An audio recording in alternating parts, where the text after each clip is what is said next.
right? So every story is about desire. I honestly thought he was going to be gay. I'm kind of sad that he isn't. Her story, this plotline, technically ended at the end of episode 5. I have no idea what's happening in this storyline. She is completely delightful, and that is all. Hey there, I'm Nicole. I am a writer and story nerd, and today I am story nerding out on the new Netflix series, Bridgerton.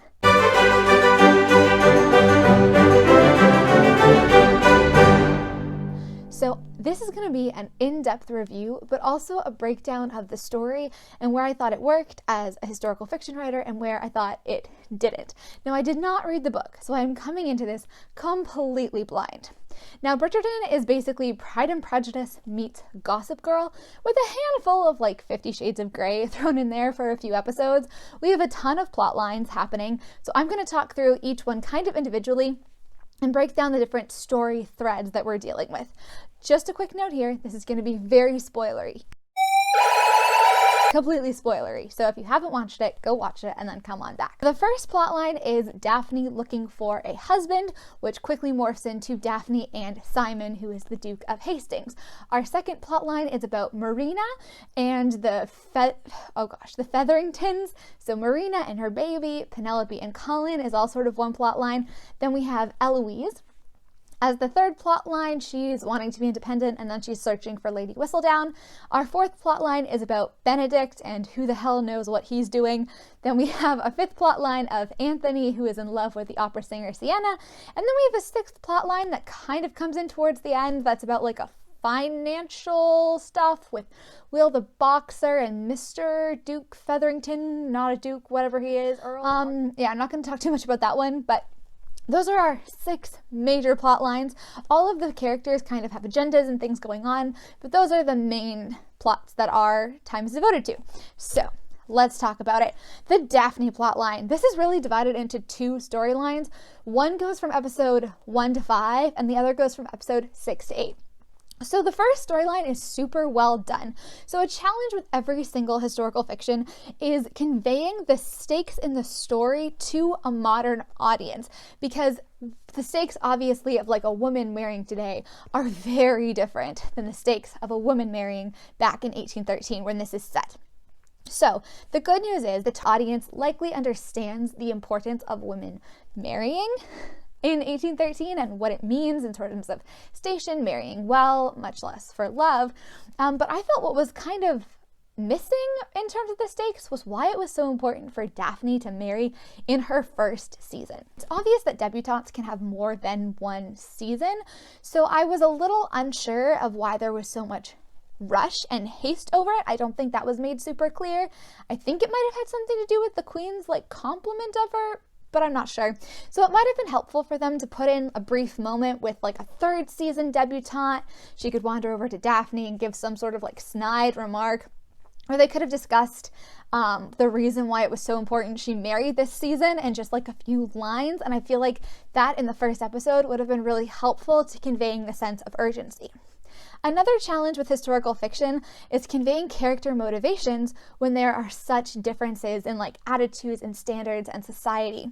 So Simon's motivations not to marry and not to have kids were a big challenge for the writers that I think they conveyed and solved brilliantly. They had a series of flashbacks in episode 2 about young Simon, and I think that was like the most heart-wrenching emotionally moments of the entire series were those flashbacks. It was incredibly well done and they placed them perfectly.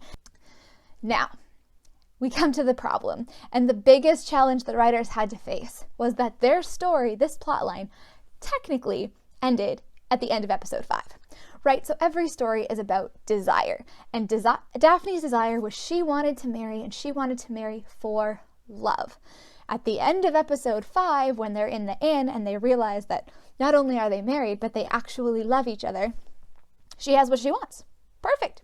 Story over. But it wasn't. We had 3 more episodes to go. So it would be a challenge for any writers, and I think they did an okay job of it, but I did not love the way the storyline continued from there. We basically entered a how to have a happy marriage storyline, which turned into like a 15-minute sex montage. The bedroom, the field, the monument, the statue in the drawing room, the desk in the study, you know, that was, I mean, it was fine. I don't have complaints necessarily about it, but the problem was this was not set up to be like a sex montage show. It was about like society. We veered from the basic foundations and the basic things that we were promised in the story to go to this manor for a while, where not only did we get the endless, literally when I'm saying 15 minutes of sex montage, okay, it was 12. I went through and I counted on Netflix, and I added all the times up. It was 12 minutes, which is a long time. Like, that is too much. And obviously I know why they did it, because they wanted to show how he was deceiving her. But did you really have to do that for 12 minutes of a 60-minute show? That's a fifth of the show was just Daphne and Simon doing it. Like, what? Why did we do that? Anyways, sorry. And then in that 6th episode, we're also at the estate, and we get new characters. We get the housekeeper. We get some villagers on the estate in their place. And we get Simon being super worried and like working and realizing that he hasn't been there for so long. And that's so bad because the villagers really needed him. And, you know, Daphne's trying to learn how to become a good duchess. And she's learning how to be a wife. And she's getting to know how to like run a household. And she's like starting to do all these things. And then in the next episode, they go back to London and they never mention any of the problems in the 6th episode ever again. Simon was like, oh, I have to be here more often, these poor tenants. And then he just never came back. So, like, what was the point of that? Okay, look, they did a good job continuing the momentum with the baby storyline. Kind of. They had to keep it going somehow. But it's such an annoying plot line that they're just not communicating. Simon's being an idiot, by the way. Like, despite his backstory, he was being an idiot, in my opinion. And we could have spent, like, the bare minimum on that baby plot line and devoted more time to everyone else. Episode 6 should have had, like, 12 minutes total of Daphne and Simon, and then, like, 45 minutes of just other people doing things, because they stopped being interesting at that point. Episode 6 was sucky. Episode 7 drove me crazy because they were being dumb. Simon was like, Mister, I'm mad at you because you messed up my very imperfect birth control method that probably would have gotten Daphne pregnant eventually anyways and could not have been kept up for the rest of their lives, and therefore they had to be miserable forever. Like, what kind of conflict is that? That's just stupid. And then it's all resolved because Daphne gains some empathy, which is great. That's always important. Empathy is good in resolving problems. I'm not saying this child thing isn't a conflict. I'm saying I feel like it was drawn out too much of a conflict. So we have this 2.5 episodes basically of this conflict over having children. Then Simon spends an afternoon with her siblings, and all of a sudden we're resolved and we're naming our babies in alphabetical order. What? How did that happen, right? For this thing to be that drawn out and frustrating and then resolved relatively painlessly in like one conversation in the rain. And I know they were choosing love and choosing to work on it and all of that stuff, which is great. But like, it was really, really good until episode 5. And then it just became kind of mediocre after that. All right, next plotline is Marina. I loved this storyline because her being pregnant was a great reveal.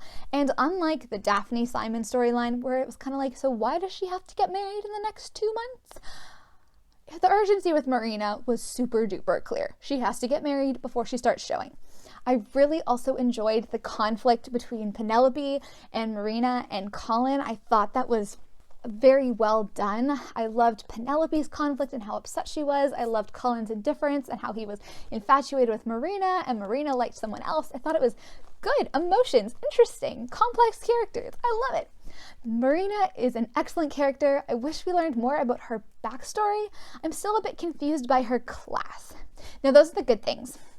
And I think that storyline wrapped up when? Episode 7? Beginning of episode 7, and then we have the end of episode 7 and episode 8 for Marina. So when the whole thing, her engagement to Colin, is foiled, we keep going with the storyline. And that's when things stopped being nice. Because Marina tries to abort her baby. Sure. That seems like a thing you would do in her position. But then everyone thinks that it works. And Mrs. Featherington, she believes that it worked because then Marina refuses her proposal. But like, Mrs. Featherington and Penelope found her, and this is really gory, I'm super sorry, so like trigger warning here, but there was no blood. So Mrs. Featherington has had 3 pregnancies at least, considering like the miscarriage and stillbirth rate in the 1800s, and she thinks that there's no baby, disappeared, gone into smoke. Like, what? That's a case of stupidity, right? And then she refused to marry him. She found out she was still with child, like, duh, and then agreed.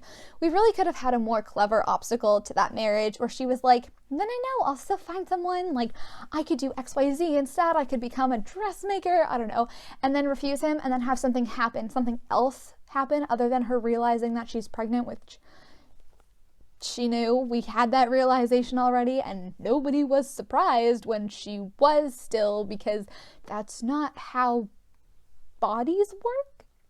I think it could have been more clever. I really did like Marina, and I really hope if there's a second season, this doesn't mean she's out of the story, because I thought she was a great character, especially her line when they go to the like slum area, and she says, "You're taking me here to, scare me when there are all these like hardworking people here." I really respected that character for that.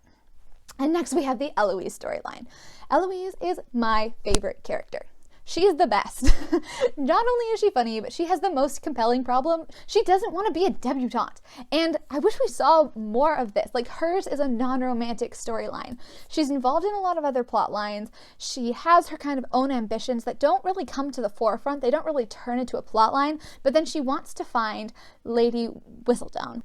It's a mystery, and honestly, her mystery is the reason I got through the slog of episode 6 and 7. The investigation is great. It gives us forward momentum. I really like that they learned from Gossip Girl and they established who Lady Whistledown is at the end, rather than having the story like spiral so it doesn't even make sense. I think it makes sense that Penelope is Lady Whistledown, although honestly I was pretty sure it was Madame Delacroix, and I was so excited when Eloise thought it was her, and then I was very annoyed when it wasn't, because that was my guess, and lost a bit with my mom. Anyways, she also has her own desire beyond Lady Whistledown, and this is why I love Eloise. It's to not marry, and it's to not be a debutante. This desire, unfortunately, doesn't get tangible airtime, right? Because I don't want to be a debutante isn't really something you can build a story around. And I hope if there's a second season, she talks about wanting to acquire accomplishments and things. I hope she goes after one of those accomplishments. Like, maybe she wants to get a book published, or go to university, or dress as a guy and go to a class. I don't know. But I really hope that they do that. Her smoking scenes are really good. I loved that even after she and Penelope fought, she was a good friend to her and comforted her. I love how bored she gets at the concert. I think it's an opera concert or something. Ugh, she is completely delightful. And that is all. And then we have Benedict, and I wrote in my notes, Benedict and WTF. So I was trying to figure out what happened with this storyline, and I honestly thought maybe I forgot to watch some of it, so I low-key went to Netflix, turned on the commentary, and scrolled through every episode and watched the bits that he talked in, because he was hanging around with his family a lot. But he's not in that much of it. What happens is he's in the family scenes, lounging around, sometimes giving an opinion. Then he goes outside, he's on the swings smoking with Eloise, and he says he wants something different and something more as well, like she does. It becomes clear in episode 3 that Benedict wants to be an artist. He's sketching. In episode 4, the painter shows up. So Benedict insults this painter. He gets an invitation to his house. Pretty exciting. He goes over there. He sees people painting. He thinks this is such a cool, secret world. He's drawing. The painter, whose name is Henry, gives him a compliment and gives this great speech about improving your skills and being yourself. You can be your true self here. And of course, everybody in the audience thinks that both Henry, Mr. Painter, and Benedict are gay, right? That's what we were thinking. Then in episode 5, Benedict shows up to Henry's house for a sex party and meets Madame Delacroix and has a threesome. But not before he sees the painter kissing a man. So that part made sense, but the rest of it was like, what? And then he has numerous sort of covert conversations with Henry about bravery and how it takes courage to live outside the expectations of society. And the painter tells him, this is in one of his last scene with the painter, that, you know, he talks about living outside the expectations of society, but he's not doing it. And I gotta tell you, I'm not entirely sure what this has to do with him sleeping with Mademoiselle Delacroix. Because, like, living outside the expectations of society is like the worst desire line I can possibly think of. I mean, maybe he wants to be with Madame Delacroix, right? That's what I think it is, because that's what he ends up getting. I feel like that's how the storyline was supposed to resolve, but he's afraid of ridicule. However, that would be a complete repeat of the Anthony Sienna storyline, and we also don't meet Madame Delacroix until, episode 5? And they don't appear to be super in love. They just appear to be, like, messing around.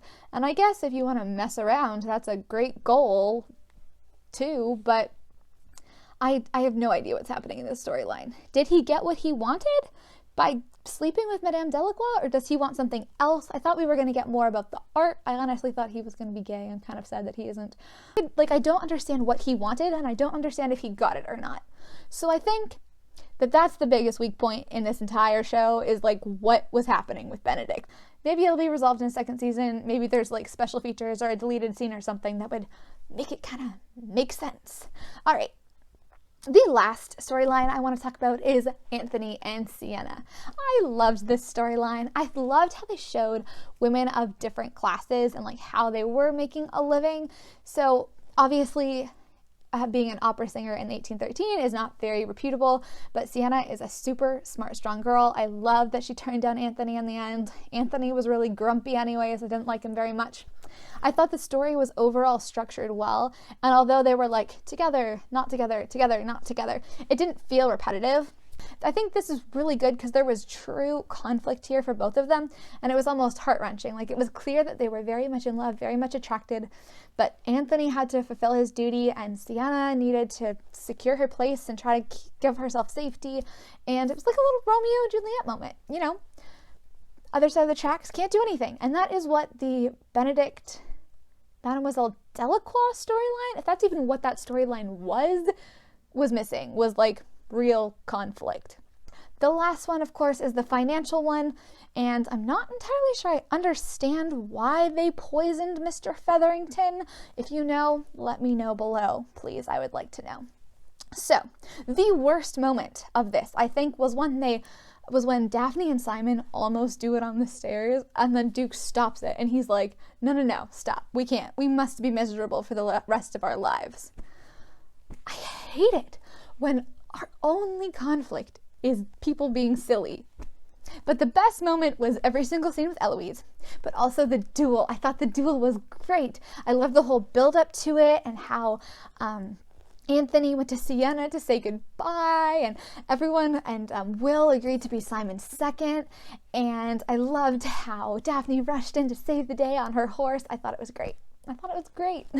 And of course, what we cannot forget is that Julie Andrews narrated this series. She narrated it, and just her narration, like, brings it up in quality, in my opinion. So overall, I thought it was a great series. They did a really good job, especially on episodes 1 to 5. After that, I felt like the storylines, some of them got a little slippery, but overall, it was right up my alley. It was a great series. I think this is going to be so exciting to watch, and please let me know your thoughts about this in the comments below. Did you think it was a great story? What would you change? What did you love? Thank you so much for watching. If you aren't subscribed, please click the red button, and see you next time. For Julie Andrews. Is that her name? Farthington? Crap. Featherington? I can't remember.